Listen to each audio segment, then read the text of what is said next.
of the EBRC will state that it should create at least 12 singles.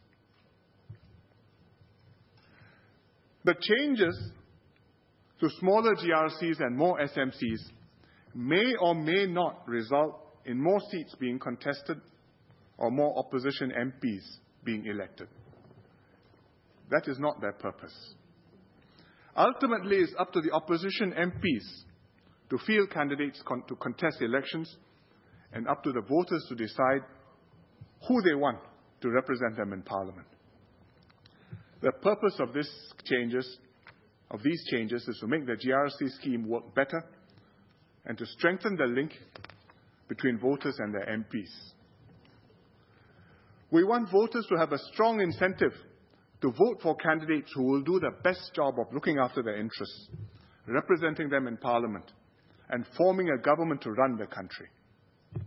So it's really three duties: looking after their interests, representing them in Parliament, and then forming a government. And we want the voters to think carefully and decide and vote for the group and the party which will do the best of these three jobs. At the same time, we want MPs to have a strong incentive to do their best in these three responsibilities and to work hard to serve their voters well, both individually, as individual MPs, and as GRC team, and therefore win the support of voters. Overall, the changes to the NCMP, the NMP scheme, the GRC and SMC scheme will result in a more balanced electoral system.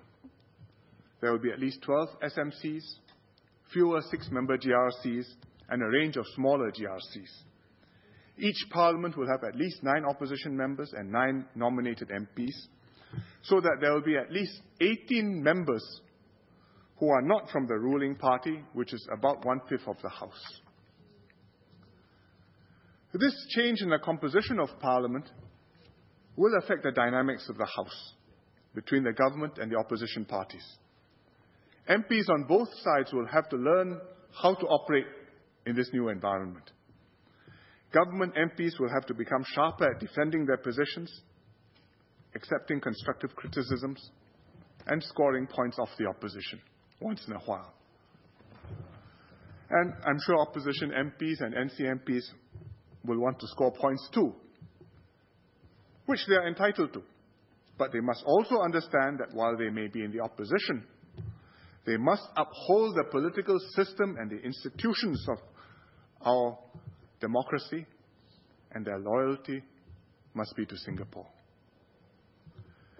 These changes are not to entrench one party, nor to deliberately result in weakened governments.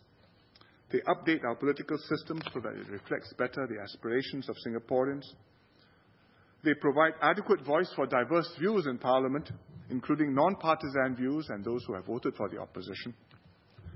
But they ensure that the government which is elected has a clear mandate to govern in the interests of Singapore, so that our political system will continue to serve Singapore well now and into the future. I'm making these changes now, mid-term, not because I'm about to call elections. I have not yet appointed the EBRC, but I want to initiate these changes now so that we can discuss and settle this in a calm atmosphere and make the amendments in ample time before the next elections. These changes are not just for the 2011 general election, but also for the long-term strength and stability of the system. Finally, please remember, whatever political system we may have, it will only work well if the electorate votes wisely. In the full knowledge that if they vote for frivolous or fickle reasons, it will mean a setback to our economy and to our future. Otherwise, we will not have honest leaders to run the system and govern the country. So voters have to see the parties and candidates for who they are, what they can do, and make a decision in line with their true interests. If the PAP is serving them well, then they should vote for the PAP.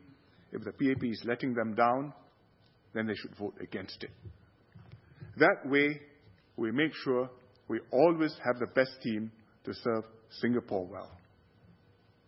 And to do that, we also need good leaders. Because no system works by itself. You can have the most ideal system on paper. Without the right people to operate it, it will malfunction and go awry.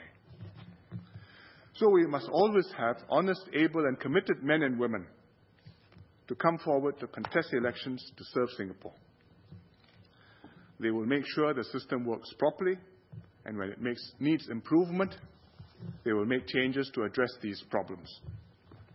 I have a good team in place now, but my most critical job is to find and nurture more such men and women to be the next generation of leaders. Only then can we secure our future and improve our lives and the lives of our children. Thank you, Mr. Deputy Speaker.